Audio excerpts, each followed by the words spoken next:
ICE agents continue to rid the U.S. of those lazy immigrants who refuse to work by arresting them at work.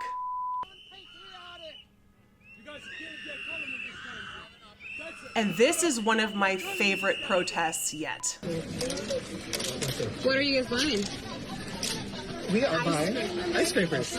The Home Depot parking lot has become ground zero for immigration enforcement, while the Trump administration keeps insisting they're going after the worst of the worst. Anyone right now can go to any of our social media platforms, and every day we're posting with the worst of the worst, right? But during his recent 60 Minutes appearance, Trump pretty much admitted the real plot. More recently, Americans have been watching videos of ICE tackling a young mother, tear gas being used in a Chicago residential neighborhood, and the smashing of car windows. Have some of these raids gone too far?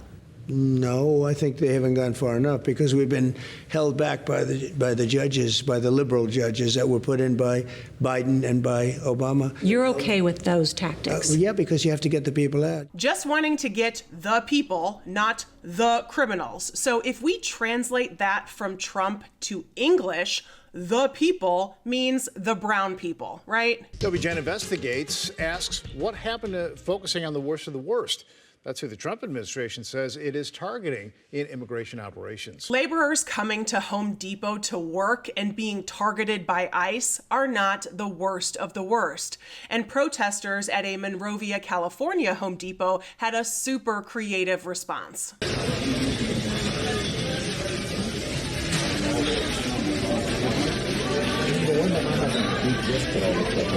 But they still have like a good amount of labor.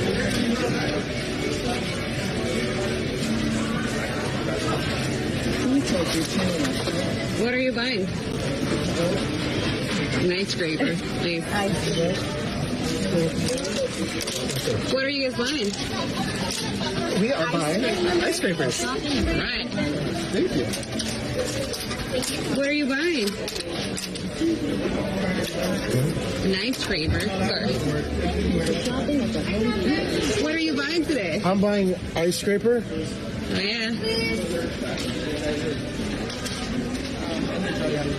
What are you buying today? I am buying an anvil putty knife. An ice scraper. Yes, ice scraper. Over the weekend, around 100 protesters lined up at this California Home Depot to purchase an ice scraper. Then they returned that ice scraper, got back in line to start the whole process all over again. They were trying to disrupt Home Depot's sales and negatively impact their bottom line, and I love it. Home Depot has released several statements. We are not coordinating with ICE or Border Patrol, and we're not involved in the operations. We aren't notified that immigration enforcement activities are going to happen, and often we don't know operations have taken place until they're over. But those fighting for the rights of laborers are skeptical about Home Depot's position. Groups like the National Day Laborer Organizing Network saying that whether the corporation wants to admit it or not, Home Depot has become ground zero for this cruel, vicious immigration enforcement. The Home Depot location where this protest took place over the weekend is the same location where a day laborer lost his life a few months ago. A man who was struck fatally on the 210 freeway while fleeing a federal immigration raid at a Home Depot in Monrovia has been identified. There are new questions about what happened. What I can tell you about the victim is that he came here daily trying to get work. We're told by people that he was a very fine person, but now he's dead. Very nice person. And all he wanted was just to get some money to eat, to send his family. The day laborer was fatally struck by an SUV on the 210 freeway when he ran into traffic, reportedly trying to escape a federal immigration raid at the Home Depot parking lot in Monrovia. The city manager has confirmed the raid took place. DHS says, quote, this individual was not pursued by any DHS law enforcement. The death has angered many in the community. This Friday, business went on as usual. People divided on what the raid means. I'm sorry that he did what he did, and but if he was guilty, maybe that's a guilty thing. Maybe he was scared that they would find him and know that maybe he's doing other things that he's not supposed to do. White people, Seriously, we have to stop with the attitude of don't do anything wrong and you won't have anything to worry about. That only works for white people. How do y'all not get that yet? And speaking of white people, white voters overwhelmingly fell for this anti-immigration bullshit. The same bullshit that has been on repeat in the United States for centuries.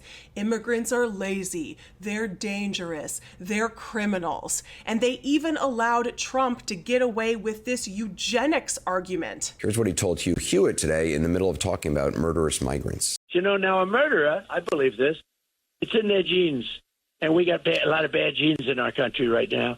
A lot of it's about the genes, isn't it? Don't you believe? The racehorse theory, you think we're so different? You have good genes in Minnesota. That claim from Trump should have received way more media attention than it did, because it's part of a years-long effort undertaken by Trump and his supporters to dehumanize brown people.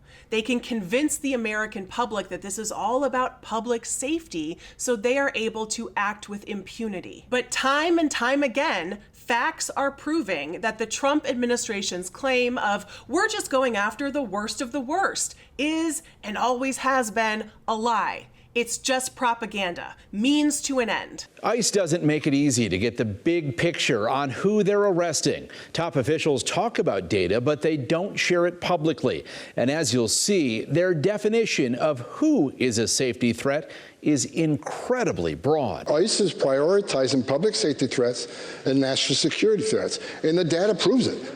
Listen to what top Trump immigration officials said about the more than 1,500 arrests here in Chicago and many more happening across the country. Nearly 70% of everybody ICE arrests are public safety threats or national security threats. Border Czar Tom Homan told the News Nation Town Hall, you don't have to believe him. Check ICE's website.